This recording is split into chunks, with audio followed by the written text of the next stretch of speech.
In this video, I'm going to show you how you can use the TopN function to return the customer key of the customer who spent the most amount of money yesterday. Now, if you remember in a previous video, I showed you how to do exactly this and introduced you to the calculate table function. But this time we're going to do the same using TopN instead. So let's get straight into it.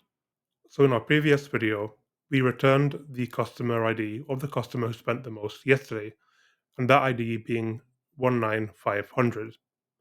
This is a code that we generated in order to get this result. Let me just expand this for you.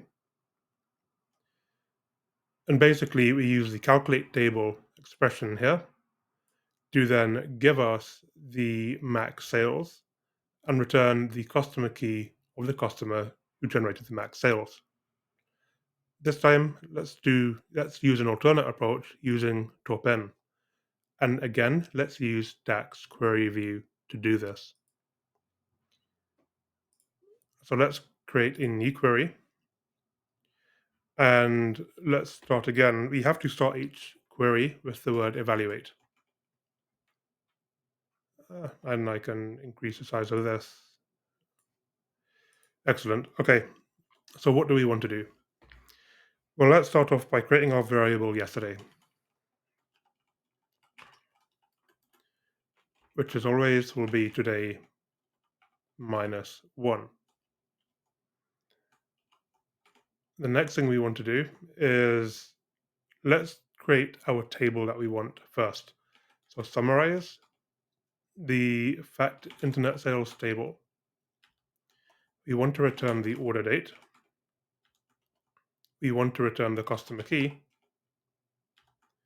And finally, we want a sales total column that is the sum of sales amount. So let's start with that to begin with to make sure it is working correctly. And if we have a look here, we have our table once again with the order date, customer key, and sales total. And to those of you who know SQL Server, a similar approach would be to select the order date and customer key columns from the fact internet sales table.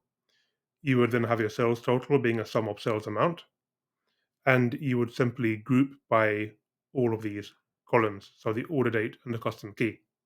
That is effectively what we're doing here. Okay, the next thing that we want to do is use the calculate table function again, this time to once again return yesterday's date. So calculate table of our table expression, and we want to filter order date once more on yesterday. Okay, so we have that, and this should now filter this table, as you can see, to yesterday's date. Cool. Now we can use the TopN function to return only one row, hopefully. So let's do that. What I'm going to do now is put this into a variable, just to make things a bit easier to work with. When we break things down into variables, it means we can keep track more easily. So variable of sales table. There we go. All right.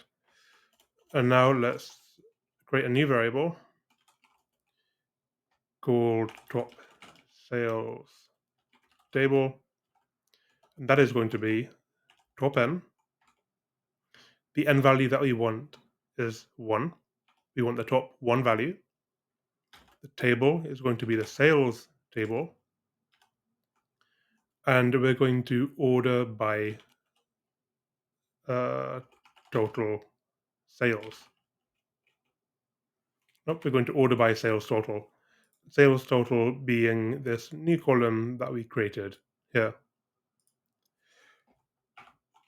So let's try this. Let's return top sales table. This returns the customer key of the customer who spent the most amount yesterday. Now there's one last thing for us to do once again, and this time I'm going to use a different expression to what we used last time. So now what we want to do is return the max, and we're using the maximum of the table here. So the table is going to be the top sales table, and we want to return the customer key. We're returning the customer key, and we should only end up with this value. But there is a catch. Because we're in DAX query view, it only works when you return a table. This isn't a table. So what we're going to have to do here, the first thing that I want to do is to format this query to make it a bit more readable. And the second thing that we will do to check that it works is now put this into a measure. So let us create a new measure, call it top customer top n equals, and let's paste that in.